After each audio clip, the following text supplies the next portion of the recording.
یہ ہے سرزمین فلسطین، حضرت عیسیٰ علیہ السلام کا آبائی وطن۔ جب حضرت عیسیٰ علیہ السلام یروشلم میں پیدا ہوئے تو اس کے دونوں اطراف دو مضبوط حکومتیں موجود تھیں۔ ایک تھی پرشین امپائر، جبکہ دوسری طرف موجود تھی رومن امپائر۔ آج کل کے دور کے حساب سے آپ انہیں امریکہ اور رشیا کہہ سکتے ہیں۔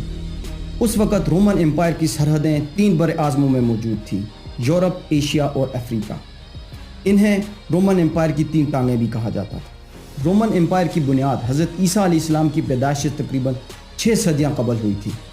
یروشلم کی دوسری طرف پرشین امپائر بھی طاقت میں کچھ کم نہ تھی، جس کی بنیاد شہنشاہ فارس روش کبیر، جسے سائرس دی گریٹ بھی کہتے ہیں، کے ہاتھوں 550 قبل مسیح میں پڑی تھی۔ یہ اس وقت کی بہت بڑی سلطنت تھی۔ بنیادی طور پر رومن امپائر کے زیر قبضہ زیادہ تر علاقے پرشین امپائر سے ہی چھینے گئے تھے، اور یہی باتیں ان دونوں امپائرز کے بیچ میں وجہ تنازع بھی تھی۔